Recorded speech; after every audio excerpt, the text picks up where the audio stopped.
If you want to survive the Lunar Council, you don't look at their watches. The diamonds are specifically designed to blind you to the fact that they're deciding whether or not to bulldoze your life's work. I was standing in a chamber that smelled of expensive sandalwood and ancient arrogance, staring directly at Jaden Gate. He was the council's golden boy, leaning back in a chair that cost more than my sanctuary's annual budget, tapping a fountain pen against his chin as if my life's work was a dull grocery list. He didn't look like a wolf. He looked like a CEO who had never stepped in a puddle. "You're dismissed, Ava," he said, his voice a smooth baritone that vibrated in my spine. "We need an administrator, not a crusader with a savior complex." The room went silent. I should have walked away. Instead, I leaned over his mahogany desk, close enough to smell the rain and ozone on his skin. "You know your problem, Jaden. You're just a gold-plated bully with a fancy pen, and the gold is starting to flake. Welcome back to Eliana's Romance Library, where the stories are fierce and the chemistry is undeniable. Before we dive into the heat of today's story, I want to take a moment to connect with our incredible community once more. Go ahead and drop a comment below. I'd love to know exactly where in the world you're listening from today, and if you want to stay ahead of the curve, hit that join button to become a library member. You'll unlock exclusive perks, including early access to all new uploads and special loyalty badges to show off your status in the comments. Now, let's get back to the story. Chapter 1. The Gilded Throne. My assistant, Maya, had spent 3 hours prepping me to be professional.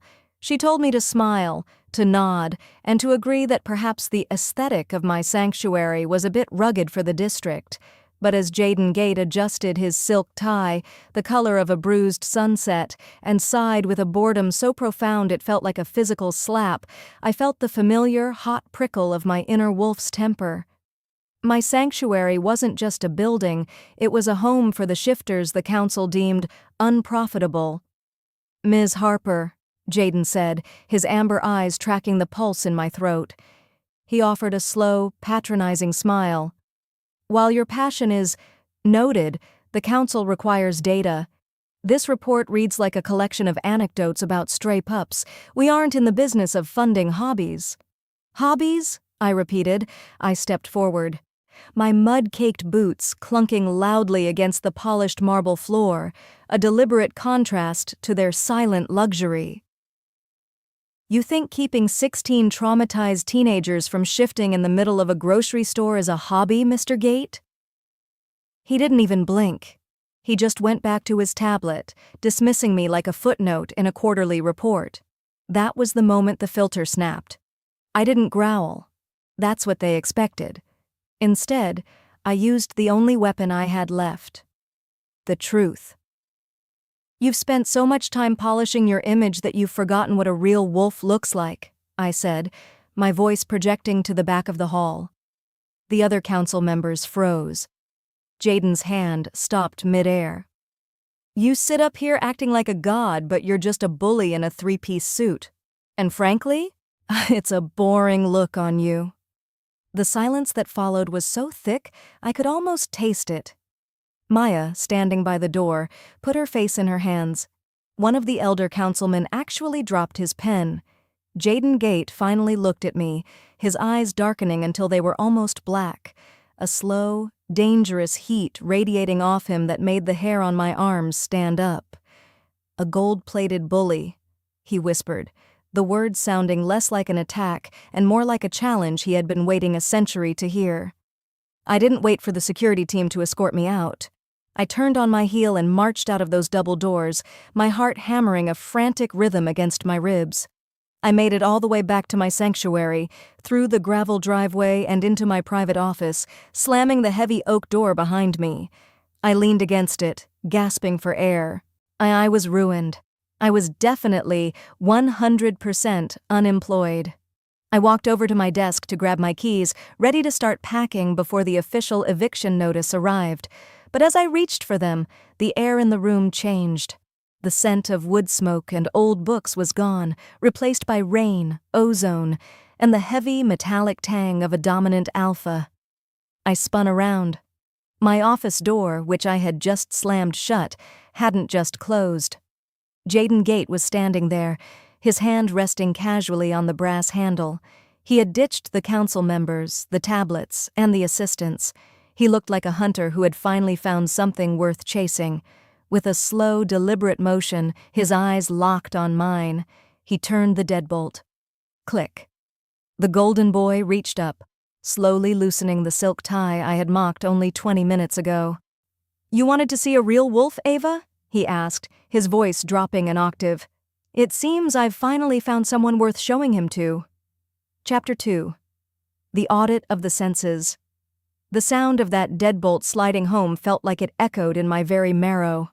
I stood frozen behind my desk, my fingers curling around the edge of the mahogany as if it were a shield. Jaden Gate didn't move from the door. He didn't need to. His presence expanded to fill every corner of the room, pushing out the familiar scent of my chamomile tea and replacing it with the sharp electric tang of a coming storm. "You're a long way from the council floor, Jaden," I said, my voice steadier than my heart. I forced a smirk, though my pulse was doing a frantic percussion against my ribs. "Did you lose your way to the valet? Or did you just need me to explain the big words I used back there?" Jaden didn't snap back. Instead, he began to move. It wasn't a walk. It was a slow, predatory glide that took him toward the bookshelf lining my left wall.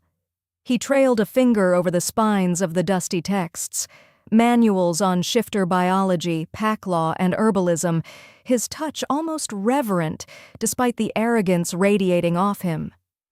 "You called me a bully," he said, his voice a low vibration that seemed to hum through the floorboards. "And you said the gold was flaking. It's been a very long time since anyone looked past the plating, Ava. Most people are too blinded by the shine to notice the rust." He stopped at the corner of my desk, leaning against it. The movement brought him into the circle of light from my desk lamp, now illuminating the sharp planes of his face and the dark, simmering heat in his amber eyes. He looked at the stack of unpaid invoices and the jar of mismatched pens. He looked at me like I was the most fascinating puzzle he'd ever encountered. "I'm an enforcer," he reminded me, his voice dropping to a silken whisper. "My job is to find the cracks in a foundation. You just handed me a sledgehammer and pointed right at my own heart. What did you think was going to happen?" "I thought you'd have me escorted out by security," I countered, crossing my arms over my chest. I refused to back away. "I didn't think you'd follow me home like a stray, though I suppose you're a bit too well-groomed for a rescue." A small, genuine spark of amusement lit his eyes. He reached out, on his hand hovering just inches from the stray lock of hair that had escaped my ponytail. I could feel the heat radiating from his skin, a magnetic pull that made my inner wolf whine in a way that was deeply embarrassing. "I'm not here to rescue you, Ava," he murmured, his fingers finally brushing the hair back behind my ear. The contact was electric, a jolt of pure mating bond energy that made my knees go weak. "And I'm certainly not here to evict you. Not yet." "Then why lock the door?" I challenged, my breath hitching as he leaned closer, his scent wrapping around me like a heavy velvet cloak. "Because the council is watching the front gate," he said, his gaze dropping to my lips. "And because I wanted to see if the woman who barks so loudly in public is just as fierce when there's no audience to cheer her on." He leaned in, his lips brushing against the shell of my ear. "Prove it, Ava. Tell me I'm a bully again. Tell me you don't feel the way the air thins when I step into your space." I opened my mouth to deliver a blistering retort, but the words died in my throat. Outside, the heavy rumble of a car engine sounded in the driveway, too loud, too official. It wasn't the sanctuary's van. Jaden's expression shifted instantly from predatory flirtation to cold, sharp focus. He grabbed my waist, pulling me flush against him as he ducked us both below the line of the window. My back hit the cool wood of the filing cabinet, his massive frame pinning me there. "Don't make a sound," he hissed, his hand covering my mouth. Through the thin glass of the office window, the blue and red lights of a council transport began to strobe against the walls. And they weren't there for an audit. They were there for him. Chapter 3. Shadows and Silk. The strobe of the council lights turned my office into a jagged landscape of shadows. Jaden was a heavy, warm weight against me, his heart thudding a slow, rhythmic counterpoint to my own racing pulse. His hand was still over my mouth, his palm smelling of expensive soap and the metallic tang of his wolf. I could feel the tension in his muscles, a coiled spring ready to snap, but he remained utterly still.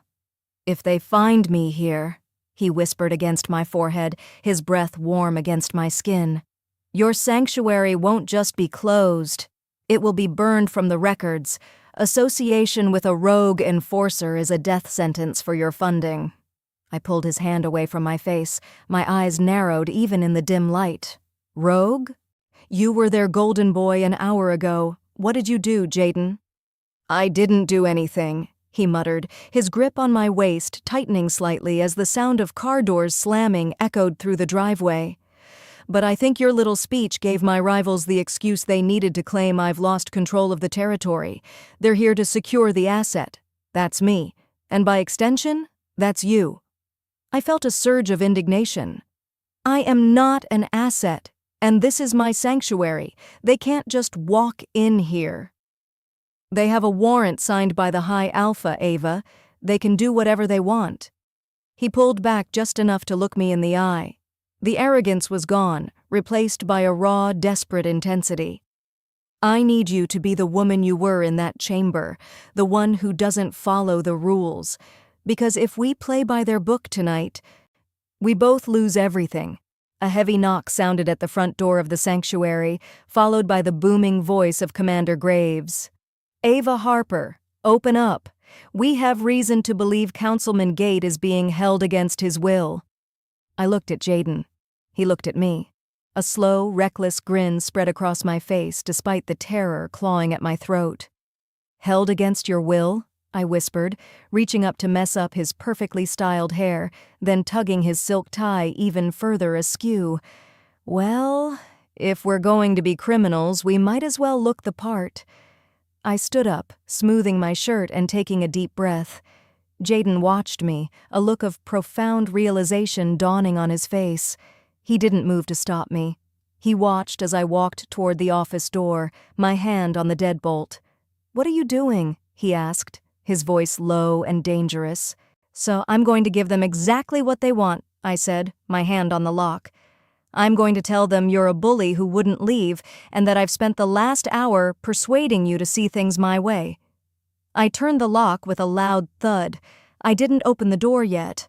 I turned back to Jaden, who was now standing in the center of the room, looking like a man who had just survived a shipwreck and was starting to enjoy the water. "Stay in the shadows, Jaden. If I can't talk my way out of this, I'm taking you down with me." I threw open the office door and marched into the hallway, coming face to face with 4 armored enforcers. Graves stood at the front, his hand on the hilt of his tactical baton, not a knife, but a heavy, blunt instrument of council authority. "Where is he?" Graves demanded, his eyes scanning the hallway. I leaned against the doorframe, crossing my arms and giving him my best, most unimpressed yawn. "He's in my office, trying to figure out how to apologize without bruising his ego. Honestly, Commander, can a girl have a private argument with a gold-plated bully without the cavalry showing up?" Graves pushed past me, his boots heavy on the floor. He stormed into my office, the other 3 right behind him. I held my breath, waiting for the sound of a struggle, for the roar of a wolf, for the end of the world. Instead, there was only silence. I stepped into the doorway, my heart stopping. The office was empty. The window was locked from the inside. Jaden was gone. But on my desk, resting right on top of the pile of unpaid bills, was his gold-plated fountain pen and a note written in a jagged, elegant hand. "The back door is always open for those who know how to pick a lock.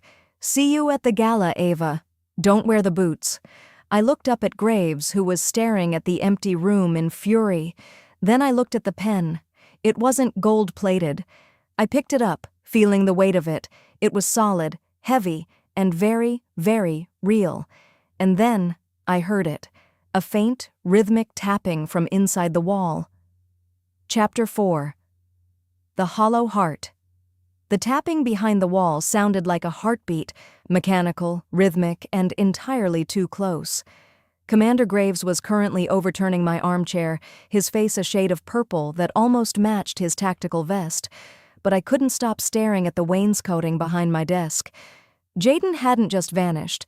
He had stepped into the skeleton of the building itself. "He was right here, Harper," Graves snarled, high-kicking a stack of folders. "A man in a $5,000 suit doesn't just evaporate. You're hiding an enforcer of the council. That's treason, not a hobby." "If he evaporated, maybe check the vents for expensive-smelling steam," I snapped, my fierce persona acting as a shield for the sheer panic vibrating in my limbs. I clutched Jaden's solid gold pen so hard the metal bit into my palm. "Now, unless you have a warrant that includes permission to destroy my furniture, get out of my office. You're scaring the rescue pups downstairs." Graves let out a low, frustrated growl, the kind of sound a man makes when he knows he's being outclassed by a woman with nothing to lose. He signaled his men to retreat, but the look he gave me over his shoulder was cold enough to frost the windows. "The gala is in 3 days, Ava. The council will expect a full report on the sanctuary's closure. If Jaden isn't on that stage to deliver it, you'll be the one in the cage." The door slammed, and the sound of their heavy boots faded down the hall. I didn't wait. I lunged for the wall where the tapping had come from, my fingers frantically searching for a seam or a latch. I pushed, pulled, and finally kicked a decorative baseboard. With a soft hiss of hydraulics, a section of the wall swung inward. It wasn't a dungeon. It was a high-tech monitoring suite, glowing with the soft blue light of dozen servers. And sitting in a swivel chair, his tie now completely discarded and his sleeves rolled up to reveal forearms corded with muscle and faint silver scars, was Jaden Gate. "You have a secret lair in my basement?" I demanded, stepping into the chilled air of the room. "I've lived here for 3 years. I thought the humming noise was just bad plumbing." "It's a legacy line," Jaden said, not looking away from the monitors. His fingers danced across a holographic keyboard. "This sanctuary used to be a council safe house before they decided it was more profitable to let it rot. I've been maintaining it from afar. It's the only place in the city that isn't bugged by Graves's faction."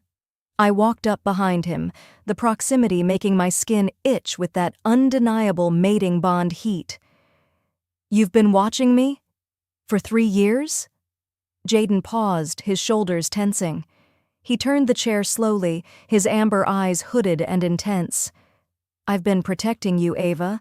There's a difference. Do you think a sanctuary for unprofitable shifters stays open in this district on good vibes alone? I've been redirecting council funds into your accounts for 36 months.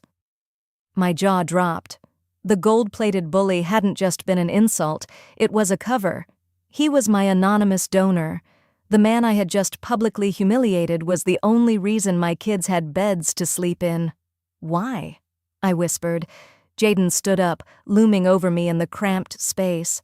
He reached out, his thumb brushing over my lower lip, sending a jolt of pure fire through my system. "Because you were the only thing in this city that wasn't for sale. And because I wanted to see how long it would take for you to notice me." "I noticed you," I breathed, my heart hammering. "I called you a bully in front of the world. And it was the most honest thing anyone has ever said to me." He leaned down, his forehead resting against mine. "But Graves is right. If I don't show up at the gala, they'll liquidate this place. We have 72 hours to turn that bully persona into a weapon." The monitors behind him suddenly turned red, an alarm blaring. A satellite feed showed a line of black SUVs turning back toward the sanctuary. "They forgot their warrant," Jaden cursed, grabbing a sleek silver device from the desk. "And they brought the heavy hitters. Ava, we need to leave. Now." "Leave? To go where?" He grabbed my hand, his grip firm and warm. "To the one place they won't look, my house. We're going to spend the next 3 days making sure that when you walk into that gala, you don't just look like a guest, you look like the woman who owns the man who owns the council." Chapter 5. The Lion's Den. Jaden Gate's house was less of a home and more of a fortress made of glass, steel, and intimidatingly expensive minimalism. It sat on the edge of a cliff overlooking the city, a shimmering cage that felt exactly like the man himself, beautiful, cold, and fortified against the world. "Make yourself at home," Jaden said, tossing his keys onto a marble counter that probably cost more than my entire wardrobe. "The fridge is stocked, the security system is lethal, and the guest suite has a view of the ocean. Don't touch the art. It's temperamental." I paced the living room, my boots feeling loud and clumsy against the polished white floors. I can't just hide out here while Graves is crawling all over my sanctuary. My pups are safe, Jaden interrupted, stepping into my space to stop my frantic pacing. He placed his hands on my shoulders, his touch grounding me. I had my private security moved in the moment we left, but Graves won't touch a hair on their heads if he thinks I'm still missing. He needs me alive to sign the transfer papers. I looked up at him, the humor I usually used as a weapon failing me. "You're putting everything on the line for a girl who called you names in a boardroom. Why, Jaden? Is the bond really that strong for you?" Jaden's expression softened, the golden boy mask crumbling to reveal a man who looked tired of the games. "It's not just the bond, Ava. It's you. You're the only person who looks at me and doesn't see a paycheck or a power move. You see a bully. And God, it's refreshing." He leaned in, his scent, rain, ozone, and something deeper, like warm musk, overwhelming my senses. For a second, I thought he was going to kiss me. I wanted him to. I wanted to see if the fire in his eyes translated to his touch. But he pulled back at the last second, a smirk playing on his lips. "But first," he said, walking toward a massive walk-in closet that looked like a boutique, "we need to fix the boot situation." The next 48 hours were a blur of high-stakes transformation. Jaden didn't try to change me, he tried to armor me. He brought in tailors who worked in silence, fitting me for a gown that wasn't made of silk, but of a shimmering metallic mesh that looked like liquid silver. It was fierce. It was beautiful. It was a warning. In between fittings, we sparred. Not with fists, Jaden was a man of words and weight, but with wits. He taught me the inner workings of the council, the scandals, the debts, and the secrets hidden behind the diamonds. And every night we sat on his balcony, the city lights twinkling below us, on drinking wine and talking until the stars faded. "You're good at this," I admitted on the final night, swirling the red liquid in my glass. "The manipulation, the chess, does it ever get lonely?" Jaden looked out at the horizon, the moonlight catching the silver in his hair. "Always. Until I met a woman who decided to flip the board." He turned to me, his gaze intense. "Tomorrow, Graves is going to announce the sanctuary's closure. He's going to say I've stepped down for health reasons. I'm going to walk out on that stage, and I'm going to let him finish his speech, and then you're going to walk in." "And do what?" "You're going to demand an audit." Jaden smiled, a dark, predatory thing. "A public one, of the council's private accounts, including the ones Graves has been using to fund his little paramilitary group." "That's suicide," I whispered. "No," Jaden said, stepping closer until our chests were almost touching. "That's a revolution, and you're the perfect face for it." He reached out, his hand sliding into my hair, tilting my head back. This time, he didn't pull away. His lips met mine in a kiss that tasted of wine and defiance, a claim that made my inner wolf howl in triumph. It was a promise of everything to come. But as he pulled back, his phone chimed. He looked at the screen, and his face went deathly pale. "What is it?" I asked, my heart sinking. "Graves didn't wait for the gala," Jaden said, his voice like ice. "He's at the sanctuary. He's found the monitoring suite, and he's found the records of my donations to you." Chapter 6. The Silver Trap. The drive back to the city was a blur of high-speed turns and suffocating silence. Jaden's knuckles were white against the steering wheel, his jaw set in a line so hard it looked like it was carved from granite. The gold-plated bully was gone. In his place was a Lycan enforcer who looked ready to tear the world apart to protect what was his. "He won't hurt them," I whispered, though I was trying to convince myself more than him. They're kids, Jaden. Even Graves isn't that monstrous. Graves isn't a monster, Ava. He's a bureaucrat. And bureaucrats are much more dangerous because they think they're doing the right thing for the greater good. To him, your sanctuary is a leak in the boat. He's just trying to plug it. We arrived at the sanctuary to find it surrounded by black SUVs, not just the council's, but private security teams I didn't recognize.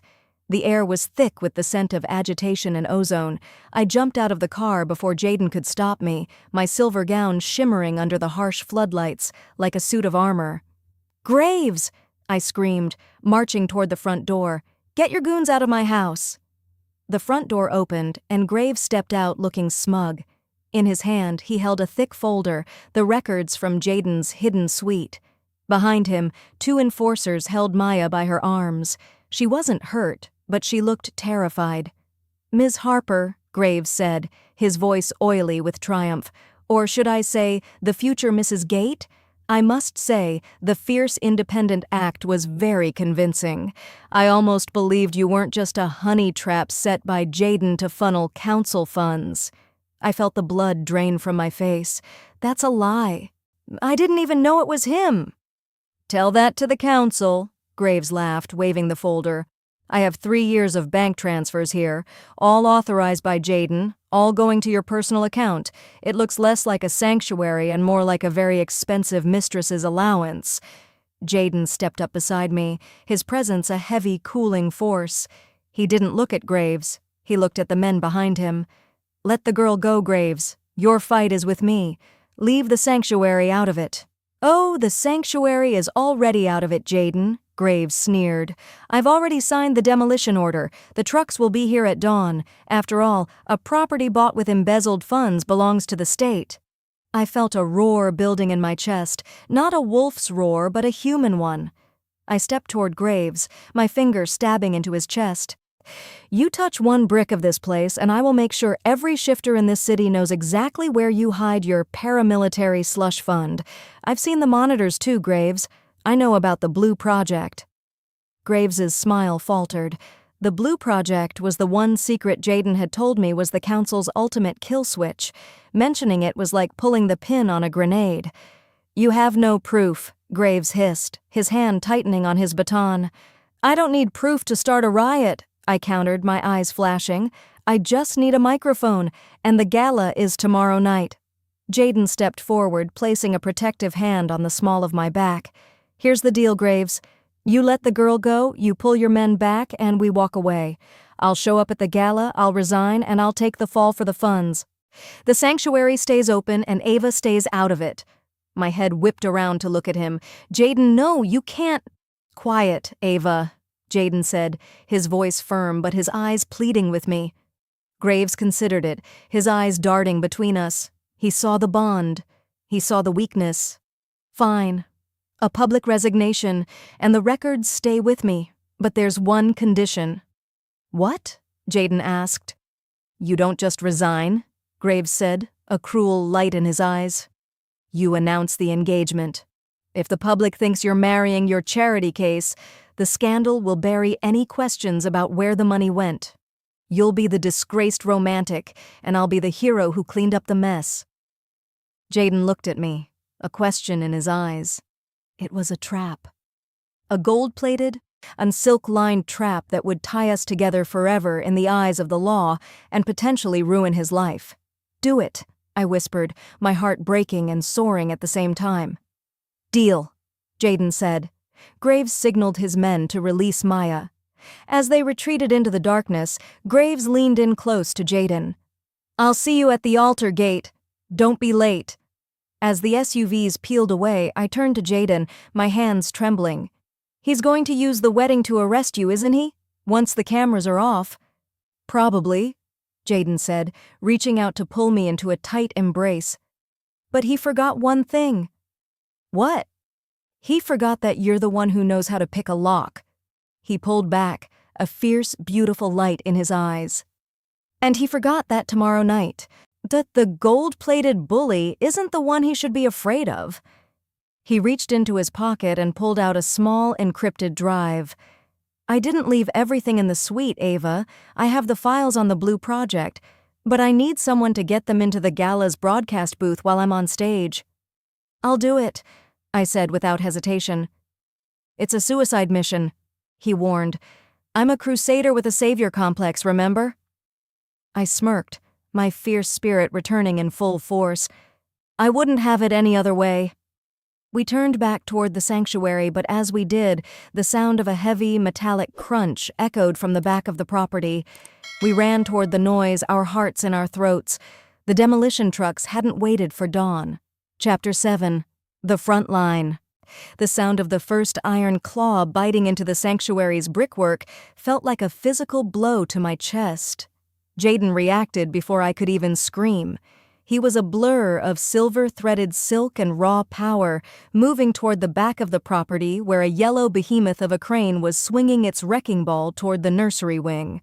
"Get the kids to the basement!" Jaden roared over his shoulder, his voice dropping into that terrifying, floor-shaking alpha register he usually kept under wraps. "Ava, move!" I didn't argue. I sprinted toward the side entrance, my silver gown snagging on a rogue rose bush.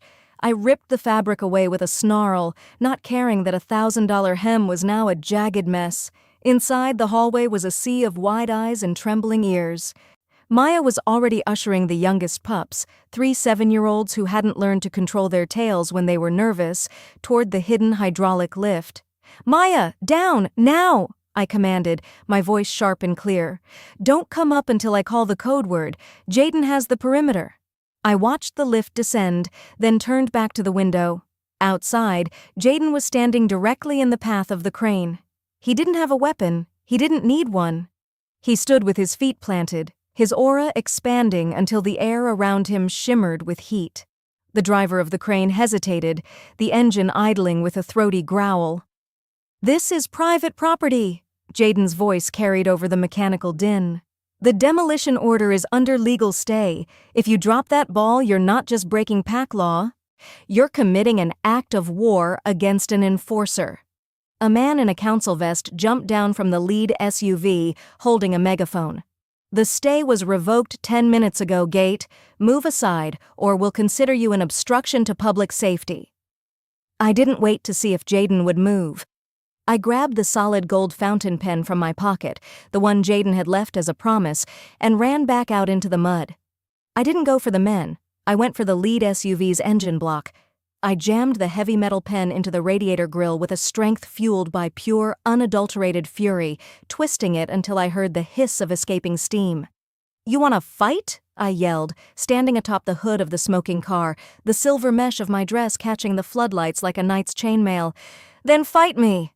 But if you touch this building while there are children inside, I will personally ensure the High Alpha hears how you violated the sacred protection right."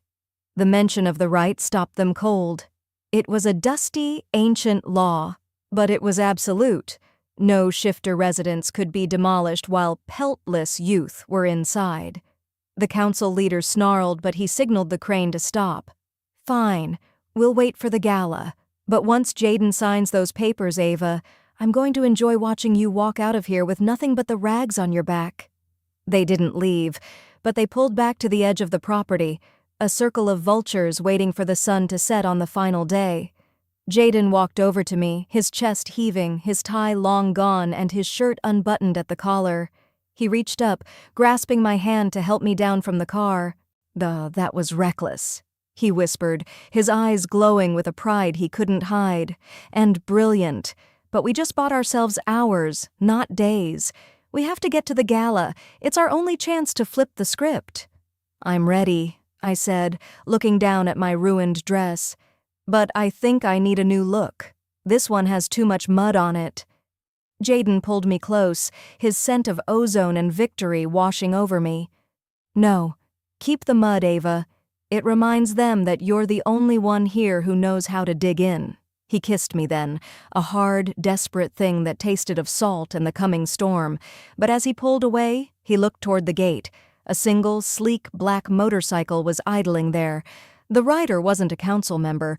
He was wearing the colors of the Shadow Pack, the city's most dangerous mercenaries. He tossed a small, velvet box onto the driveway and sped off. Jaden picked it up, his face turning pale as he opened it. Inside wasn't a ring. It was a pair of silver handcuffs engraved with my name. Chapter 8. The Velvet Cage. The ride to the Lunar Gala was the longest 20 minutes of my life. We weren't in Jaden's sports car. We were in a heavily armored transport provided by his private security. Jaden sat across from me, the velvet box with the silver handcuffs resting on the seat between us like a ticking bomb. "The Shadow Pack doesn't send gifts unless they've been paid to deliver a message," Jaden said, his voice tight. "Graves hired them to ensure I don't try to run. Those cuffs, they aren't just a threat. They're a dampener. If they get those on me, my wolf is locked away. I'll be as human as the day I was born." "He won't get close enough," I said, though my hands were shaking as I tried to pin my hair into something resembling gala chic. "We have the drive. We have the plan." We walk in, you announce the engagement. I slip away to the broadcast booth, and we burn his career to the ground. "It's a long walk to that booth, Ava," Jaden warned. He reached out, taking my hands in his. His palms were warm, a stark contrast to the cold silver mesh of my dress.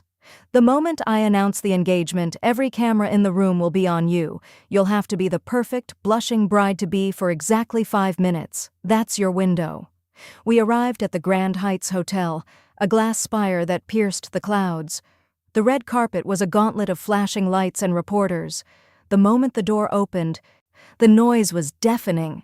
Jaden stepped out first, his golden boy mask snapping back into place so perfectly it made my skin crawl.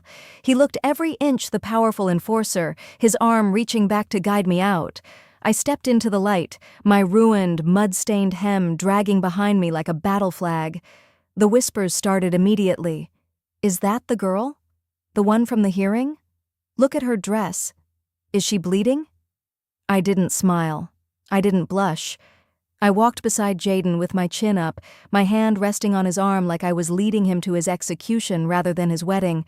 Inside, the ballroom was a nightmare of crystal chandeliers and silk-clad predators. Graves was standing at the far end, near the podium, surrounded by the High Council. He looked at us and raised a glass of champagne, a mocking toast to the doomed. "Smile, Ava," Jaden murmured, leaning down as if to whisper a sweet nothing. "The cameras are tracking your heart rate through the mesh. If you look scared, they'll know it's a setup." I leaned into him, resting my head on his shoulder. "I'm not scared, Jaden. I'm hungry. I want to see his face when the monitors switch from his speech to his bank statements." We moved through the crowd, a perfect, tragic couple. Jaden played the part of the disgraced hero to perfection, nodding somberly to his peers, his grip on my waist firm and possessive. We reached the base of the stage just as the High Alpha stepped to the microphone. "Tonight," the Alpha announced, his voice booming through the speakers, "we celebrate the strength of our laws and the restoration of order. But first, Councilman Gate has a personal announcement that touches on the very heart of our community." Jaden squeezed my hand one last time, a silent "I love you" that he couldn't say out loud, and stepped up the stairs. I stayed at the bottom, the blushing bride under the spotlight. I felt the weight of the encrypted drive hidden in my bodice. I looked at the security guard to my left. He was Shadow Pack. I could smell the cold, metallic scent of the silver cuffs on his belt. "Ladies and gentlemen," Jaden began, his voice echoing through the hall, "I stand before you tonight to clarify the rumors regarding my conduct and the Harper Sanctuary. My actions were not those of an enforcer, but those of a man in love." A collective gasp rippled through the room. I took a half step back, melting into the shadows of a large floral arrangement. The guard shifted his weight, his eyes glued to Jaden. "Now." I turned and slipped through the service door behind the curtain. I had exactly 300 seconds to navigate the back corridors of the hotel, find the elevator to the tech suite, and bypass a security system designed to keep out literal wolves. I made it to the elevator, my heart hammering against my ribs. The doors slid open, and I found myself staring at a man who wasn't a technician. He was wearing a council vest, and he was holding a master override key. "Going up, Ms. Harper?" he asked, his smile revealing sharpened canines. Graves thought you might try to find the view from the top. Chapter 9. The Kill Switch. The man in the elevator wasn't just any council lackey, he was Jaden's former deputy. A wolf named Marcus who had spent years playing the loyal second-in-command. He stepped out, blocking my path, his eyes scanning my ruined dress with a mixture of pity and predatory intent. "Jaden always had a thing for the underdogs," Marcus said, the elevator doors hissing shut behind him. "But you? You're a liability he can't afford. Give me the drive, Ava. We can tell Graves you got lost looking for the powder room. Maybe you'll even get to keep your sanctuary." "I don't negotiate with subordinates," I snapped, my fierce persona flaring up like a torch. I didn't have a weapon, but I had Jaden's gold pen in my hand, the sharp nib glinting in the fluorescent hallway lights. "And I certainly don't take advice from men who hide in elevators." Marcus laughed, a dry, rasping sound. "You think that pen is going to stop me? I'm an alpha-class enforcer. You're a girl with a hobby." He lunged. I didn't move away. I moved in. I had spent 3 years handling aggressive, terrified shifters twice his size. I knew exactly where the pressure points were. As he reached for my arm, I dropped low, driving the blunt end of the pen into the nerve cluster in his thigh. He let out a choked yell, his leg buckling. I didn't wait for him to recover. I slammed my palm into his chin, snapping his head back, and shoved him toward the heavy industrial trash bin in the corner. He hit it with a loud clang, and before he could shift, I jammed the elevator's emergency stop handle with a piece of my silver mesh dress I'd ripped away. "Enjoy the stairs," I breathed, sprinting toward the stairs. I burst into the broadcast suite on the 50th floor, my lungs burning. The technicians were gone, likely paid off or intimidated by Graves's men. The room was a wall of glowing screens showing Jaden on the stage below. He was mid-sentence, his face projected 40 feet high, looking directly into the camera. "And so," Jaden said, his voice coming through the suite's monitors, "I am proud to announce my engagement to Ava Harper. To celebrate this union, I have prepared a short presentation on the future of our sanctuary and the transparency of this council." That was my cue. I dove for the main terminal, my fingers flying across the keys. I plugged in the encrypted drive. The screen flashed. "Access denied. Biometric override required." "Damn it, Jaden," I hissed. He hadn't told me about a biometric lock. I looked at the screen, then at the pen. The pen. I looked at the cap of the fountain pen. There was a small, recessed pad on the top. I pressed my thumb to it. Match found. Ava Harper. The drive began to upload. 10%, 30%, 50%. On the screen below, Jaden was stalling. He was taking questions from the crowd, his eyes darting toward the back of the room where I was supposed to reappear. Graves was moving toward the stage, his hand reaching for the silver cuffs on his belt. He knew something was wrong. "Councilman Gate?" Graves's voice boomed through the ballroom. "Enough with the theatrics. The council has already reviewed your transparency. It's time to step down." "I'm not finished, Commander," Jaden said, his voice a low, dangerous snarl. 80%, 95%. The door to the broadcast suite burst open. It wasn't Marcus. It was 3 Shadow Pack mercenaries, their silver-coated batons humming with electricity. "Step away from the console, girl," the leader said, his eyes fixed on the progress bar. I looked at the screen. 99%. "Make me," I said, my hand hovering over the execute key. The leader didn't hesitate. He threw his baton. I dove to the side, my fingers brushing the key as I fell. On the giant screens in the ballroom, Jaden's face vanished. In its place appeared a series of ledgers, bank transfers, and a video file labeled Project Blue Sustainable Liquidation. The ballroom went deathly silent. Then, the screaming started. I looked at the monitors in the booth, waiting for the triumph, but the mercenaries weren't looking at the screens. They were looking at me, and they were smiling. The leader pointed to the main display. Underneath the Project Blue files, a new window had opened. It was a live feed from the sanctuary's nursery. And Graves's men weren't tearing down the building. They were standing over the hidden lift, a remote detonator in Graves's hand. The audio hissed to life. Graves's voice, filtered through a headset, filled the room. A brave move, Jaden? Truly. But you forgot the most important rule of an audit. Graves looked directly into the camera on the stage, his thumb hovering over the red button. Always check the insurance policy. Chapter 10. The Devil's Audit. The broadcast suite felt like it had been plunged into liquid nitrogen. On the wall of monitors, the Project Blue files continued to scroll, evidence of Graves's corruption laid bare for the entire shifter world to see. But the only thing that mattered was the small, flickering inset window. It showed the basement of my sanctuary, the place where I had promised my pups they would be safe. The remote detonator in Graves's hand glinted under the ballroom chandeliers like a malicious eye. A choice, Jaden. Graves's voice echoed through the hotel's speakers, dripping with a sickening faux regret. The integrity of the council's files, or the lives of 16 unprofitable strays. You have 60 seconds to delete the broadcast and hand over the master drive before I balance the books permanently. The Shadowpack mercenaries in the room with me didn't move. They didn't need to. They just watched me with the bored detachment of men who had already been paid for my funeral. "Jaden, don't!" I screamed at the monitor, knowing he couldn't hear me. "If you delete it, he kills us all anyway. He can't leave witnesses." On the stage 50 floors below, Jaden looked like a man made of stone. His eyes were fixed on the giant screen. Were his knuckles white where they gripped the podium? I saw the moment the golden boy died and the real wolf took over. He didn't look at the files. He looked at Graves. "You think I haven't audited you, Graves?"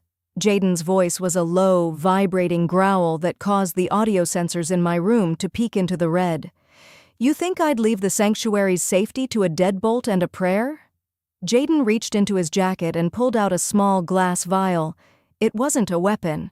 It was a sample of the sanctuary's soil.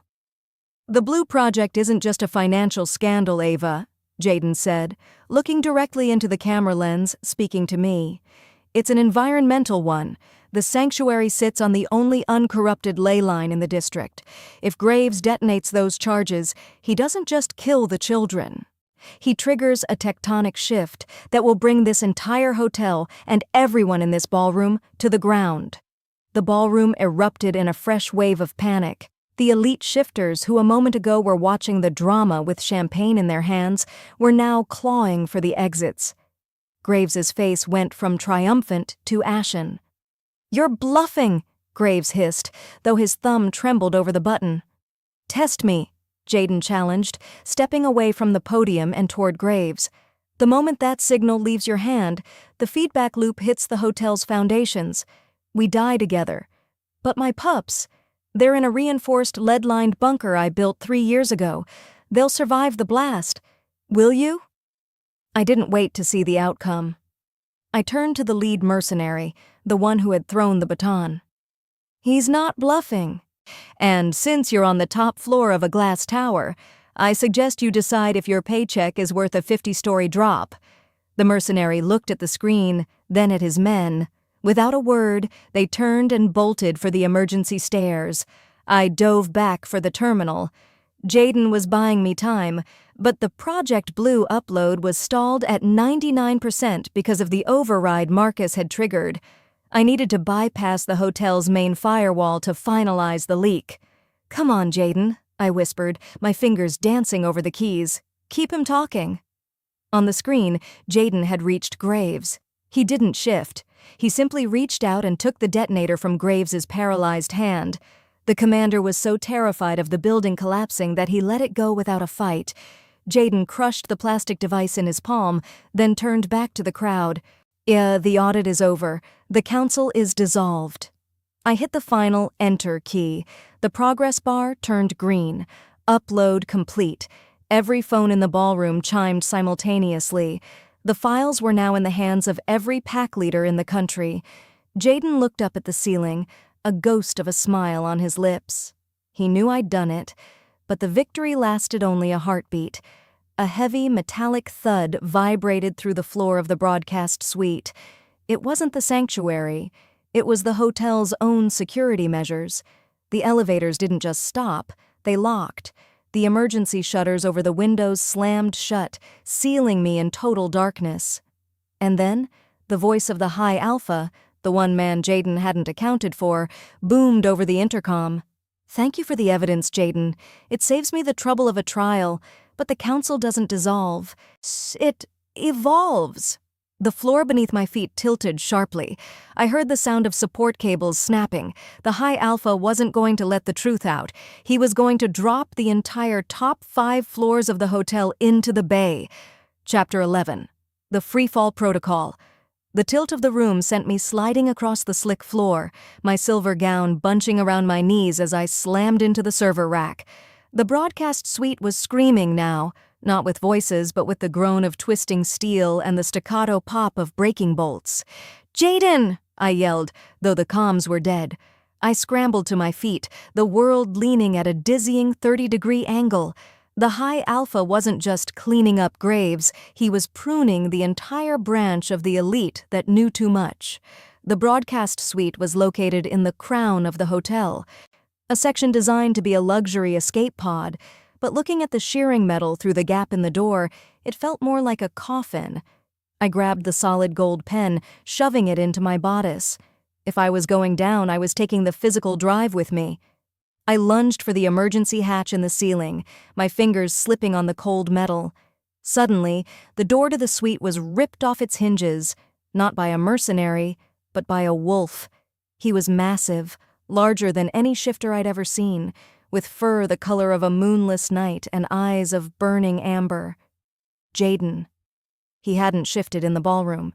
He'd waited until he was in the vents, tearing through the hotel's infrastructure to reach me. He didn't make a sound. He just lowered his head, nudging me toward his back. I didn't hesitate. I threw my arms around his thick neck. I'm burying my face in his heat and the scent of ozone. With a powerful leap, he cleared the tilting floor and dived into the darkness of the elevator shaft. We weren't falling. We were descending with a controlled, terrifying speed. Jaden was using his claws to slow our slide down the guide rails, the sparks illuminating the shaft like a 4th of July nightmare. Every few floors, the entire building shuddered as another support beam gave way. "The roof is going to hit us!" I screamed over the wind. Jaden didn't slow down. He kicked through an elevator door on the 20th floor, tumbling us both onto a plush carpeted hallway. He shifted back mid-roll, standing up naked and lethal, his skin covered in soot and silver scars. He didn't look like a gold-plated bully anymore. He looked like the god of the storm. He grabbed a discarded server room cloak from a chair and wrapped it around his waist, his eyes never leaving mine. The High Alpha is at the helipad. He has the physical backups of the Project Blue files. If he leaves with them, he can rewrite the narrative. Everything we just did, it becomes a terrorist attack by us. "We can't get to the helipad, Jaden. The top floors are gone." "We aren't going up," Jaden said, a dark, reckless light in his eyes. "We're going to use the gravity." He led me to the grand balcony that overlooked the hotel's atrium. Below us, the ballroom was a wreck of broken crystal and fleeing shifters.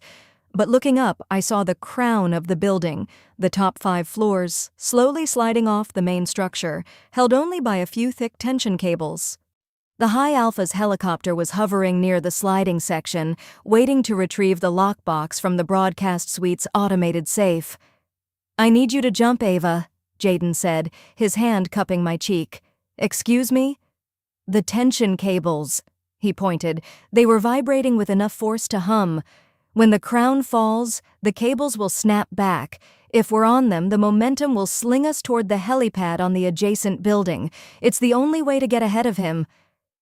I looked at the 1,000-foot drop. I looked at the shimmering silver dress that was now a tattered rag. Then I looked at Jaden. "You're insane," I said, a hysterical laugh bubbling up. "You're an overeducated, suit-wearing, gold-plated lunatic. And you're a fierce, sanctuary-running, boot-wearing crusader," he grinned, and pulling me into a kiss that felt like the end of the world. "Do you trust your mate?" "Always," I whispered. We stepped onto the railing. The world began to scream as the final bolt holding the hotel's crown gave way. Chapter 12. The Alpha's Debt. The world turned into a blur of gray sky and whistling wind. We didn't jump onto the cable. We became part of the physics of the building's collapse. Jaden gripped my waist with one arm, his other hand wrapped in the velvet fabric of a heavy curtain he'd ripped from the wall to use as a tether. When the crown of the hotel finally detached, the tension cables didn't just snap, they sang, a high, crystalline note that vibrated through my teeth. The recoil was violent, a whiplash force that tossed us through the air like autumn leaves. For a second, I was weightless, the city lights below spinning in a dizzying kaleidoscope. Then, impact. We hit the safety netting of the adjacent building's helipad with a force that knocked the breath from my lungs. Jaden took the brunt of the hit, his body a shield between me and the metal struts. "Jaden!" I gasped, crawling toward him. He groaned, his eyes flickering open. He was covered in bruises and his shoulder was clearly dislocated, but he forced a jagged smirk. "See? Better than the elevator." Before I could respond, the roar of rotors filled the air. The High Alpha's helicopter was rising from the ruins of the hotel, its searchlight cutting through the dust. It began to turn toward the northern Packlands. If it crossed the river, we'd never catch him. "The drive, Ava," Jaden hissed, pointing to the helipad's control console. "The helicopter is remote piloted from the council's central hub. If you can jam the signal with the gold pen's encryption—" I scrambled to the console, but a shadow fell over me. Standing between me and the controls was the High Alpha himself. He hadn't been in the helicopter. He'd been waiting for us. He was an older man, dressed in a traditional fur-lined cloak that looked archaic against the glass and steel of the city. He didn't look angry. He looked disappointed. "Jaden," the High Alpha said, his voice like grinding stones. "I groomed you for the council. I gave you the gold, the power, the prestige, and you threw it away for a girl who smells of wet dog and cheap tea." "She smells like the future," Jaden countered, pushing himself up to his feet, his dislocated arm hanging uselessly. "And you smell like a dying era, Julian. The audit didn't just find the money, it found the Purity Initiative. We know about the toxins you've been pumping into the low-income territories to suppress the shifts." My heart stopped. The toxins. That's why my pups were so sick when they arrived at the sanctuary. It wasn't trauma. It was a slow-acting poison from the council. The High Alpha sighed. "A necessary sacrifice for a stable society. Too much wild magic makes for a messy city." He stepped toward me, his hand reaching for my throat. "Give me the pen, Ava. It's the only key left to the encryption." I backed away, my heel catching on the edge of the helipad. I looked at Jaden, then at the High Alpha. I didn't give him the pen. I threw it. Not at Jaden, not at the controls. I threw it directly into the spinning tail rotor of the idling helicopter behind the High Alpha. The solid gold casing didn't just break, it shattered, the internal drive and the heavy metal casing jamming the delicate gears. The helicopter let out a high-pitched scream of shearing metal, the tail spinning out of control. The High Alpha spun around in shock, and that was the only window Jaden needed. He lunged, not as a wolf but as a man, using his good arm to tackle the leader of the shifter world over the edge of the helipad and into the safety netting below. I ran to the edge, watching as Jaden pinned the older man to the mesh. Jaden wasn't hitting him. He was holding him down, his eyes glowing with an amber light that was blinding. "It's over, Julian," Jaden whispered, his voice carrying on the wind. The gold-plated bully just closed the account. I looked toward the horizon. The sun was starting to rise, and painting the city in shades of pink and orange. The sanctuary was still standing, the files were out, the council was dead. I walked over to Jaden, helping him pull the High Alpha back onto the solid ground of the helipad, where my private security teams, the ones Jaden had secretly moved, were finally arriving. Jaden leaned against me, his weight heavy but welcome. "We did it," he breathed.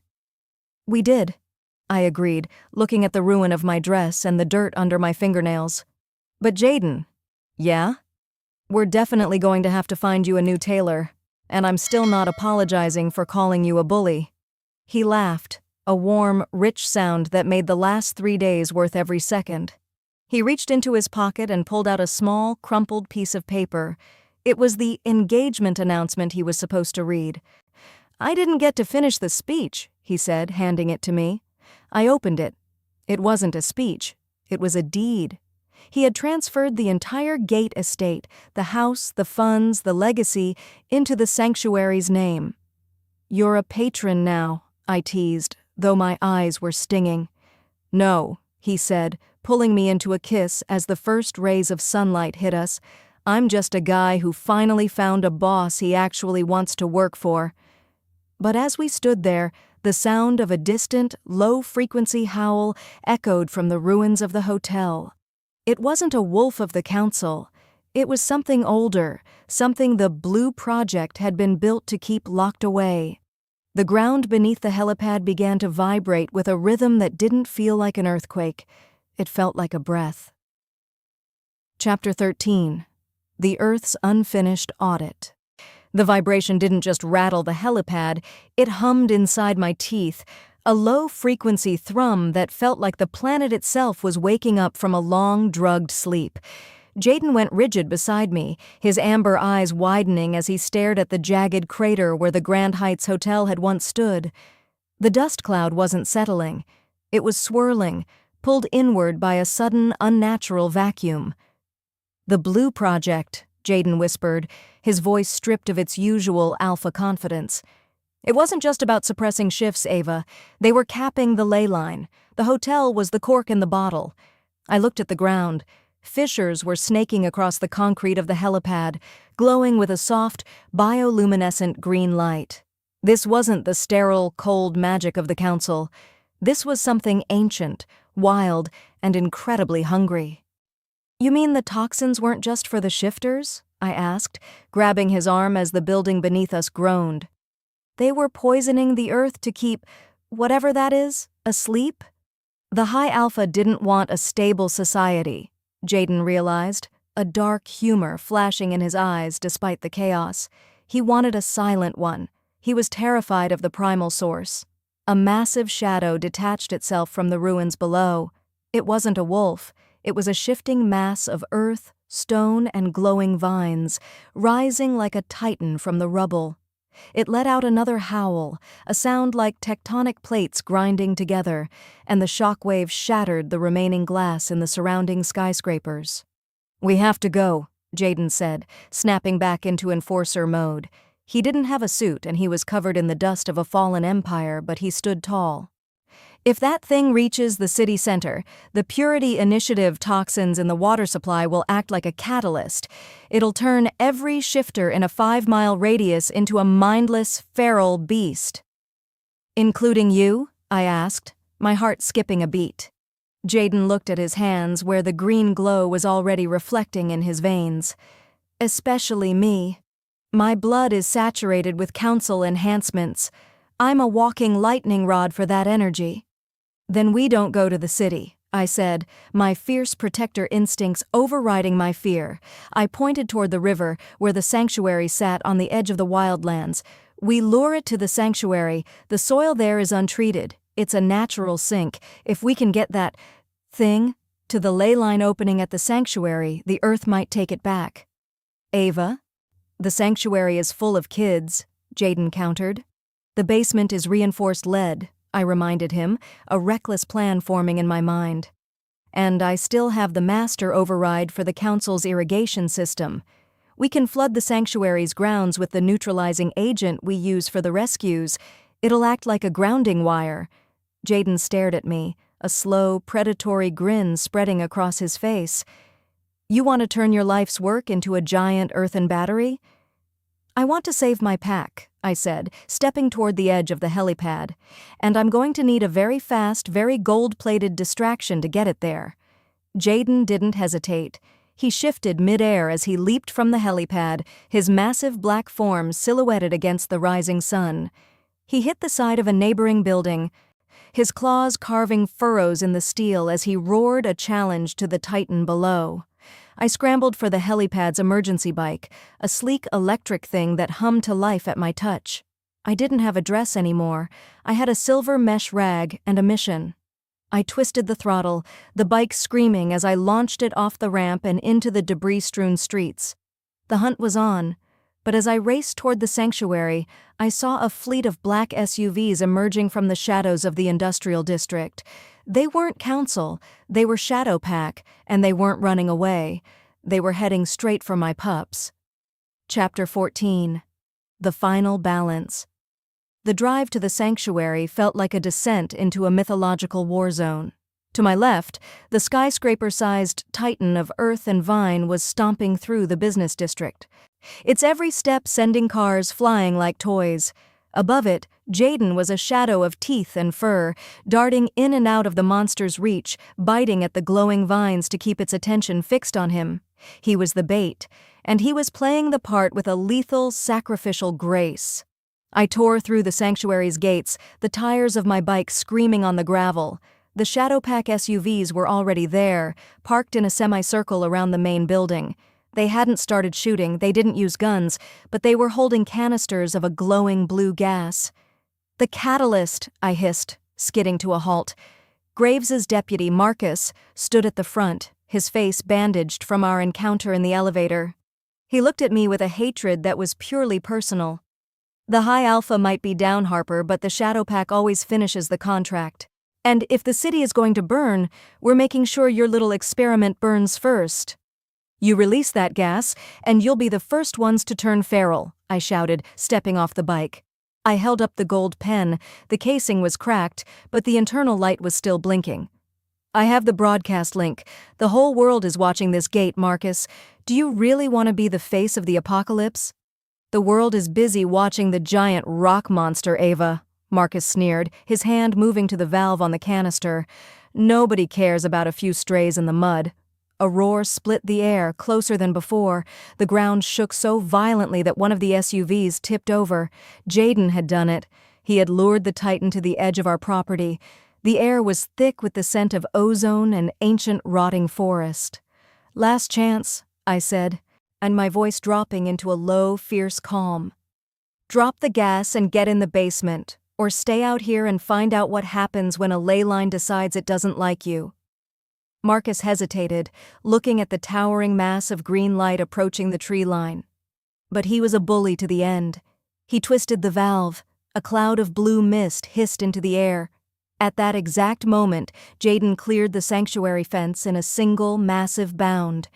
He hit the ground between me and the shadow pack, his fur standing on end as the blue gas hit his scent. I saw the change immediately. His amber eyes didn't just glow, they bled into a mindless sapphire fire. The toxins were reacting with his council-enhanced blood. "Jaden, no!" I lunged for him, but he wasn't my mate anymore. He was a feral alpha. His muscles bulging as he let out a sound that wasn't a howl. It was a scream of pure, agonizing power. He turned, not toward the Titan, but toward the sanctuary building, toward the kids. The Titan reached the edge of the property, its massive vine arms swinging down toward us. The blue gas was being sucked into the monster's gravitational pull, turning the green light into a sickly, pulsing violet. I stood between my feral mate, a dying god of earth, and a pack of mercenaries.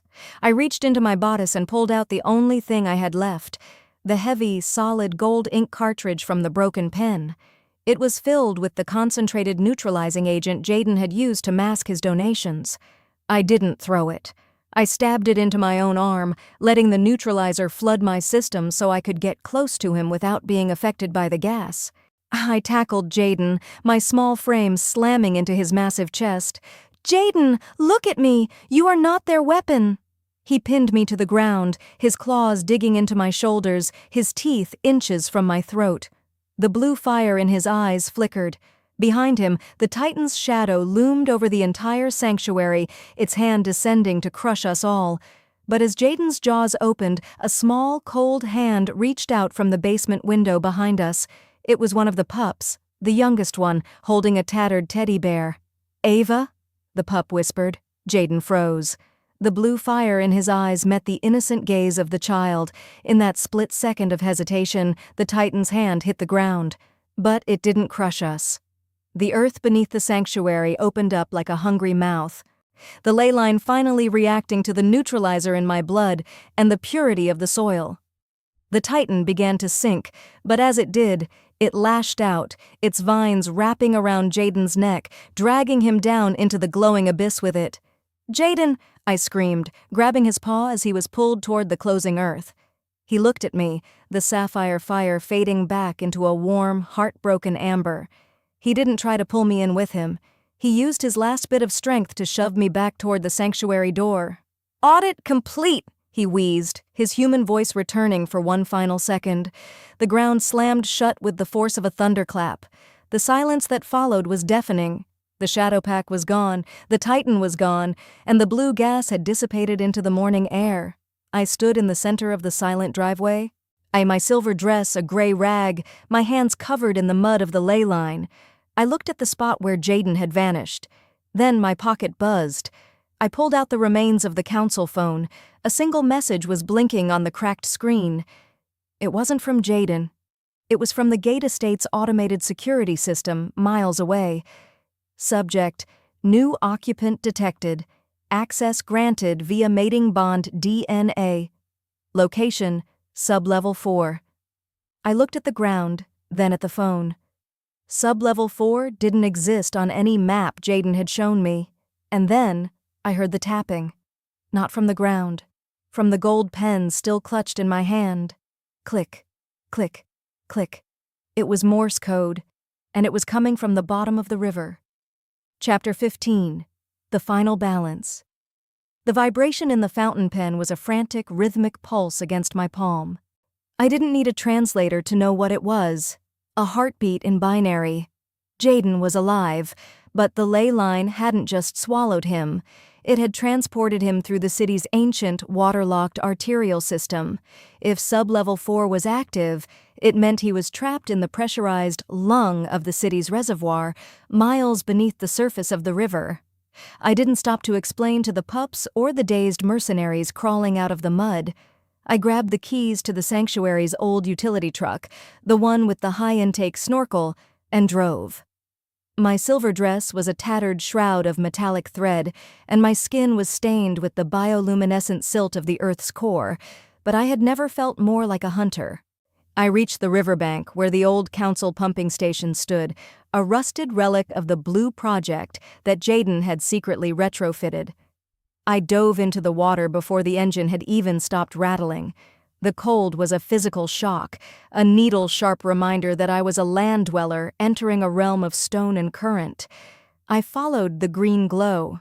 The ley line's energy was still humming through the pipes, lighting the way like a trail of breadcrumbs. I found the hatch, a heavy titanium seal marked with the gate crest. I jammed the gold pen into the manual override. Click. The airlock hissed, sucking me into a dry, pressurized chamber. I tumbled onto the floor, gasping for air that smelled of ozone and damp fur. At the end of the hall, behind a wall of reinforced glass, was the lung, and inside was Jaden. He wasn't a monster. He wasn't a CEO. He was just a man, slumped against the glass, his skin pale and his breathing shallow. The sapphire fire was gone from his eyes, replaced by a weary, stubborn light. When he saw me, he pressed his hand against the glass, right over the spot where the pen was still pulsing. "You're late for the audit, Harper," he croaked, his voice amplified by the room's comms. "I had to find a parking spot," I whispered, my forehead leaning against the cool glass. "And for the record, this is the most dramatic way anyone has ever tried to get out of an engagement." "I'm not getting out of it," Jaden said, a slow, familiar smirk tugging at the corner of his mouth. He looked at the wreckage of the council's power around him, then back at me. "The gold is gone, Ava. The suits, the status, the high-rise. It's all at the bottom of the bay. I'm just a wolf with a dislocated shoulder and a very expensive pen." "Good," I said, hitting the release trigger on the glass partition. "I always preferred the rust anyway." The glass slid back and Jaden collapsed into my arms. He was heavy, smelling of the deep earth and the promise of a new world. I held him, my fierce heart finally finding its rhythm against his. The council was a memory, the Titan was a myth, and the sanctuary was finally a home. As we walked out into the first true dawn of a free city, Jaden leaned on me, his hand slipping into mine. "So," he murmured, looking at the horizon. "What's the first order of business for the new administration?" I looked at the mud on my boots and the sun reflecting off the river. "First, we find you a sweater that doesn't cost $5,000. And then, we get to work." The gold-plated bully was dead. But the alpha? He was finally home.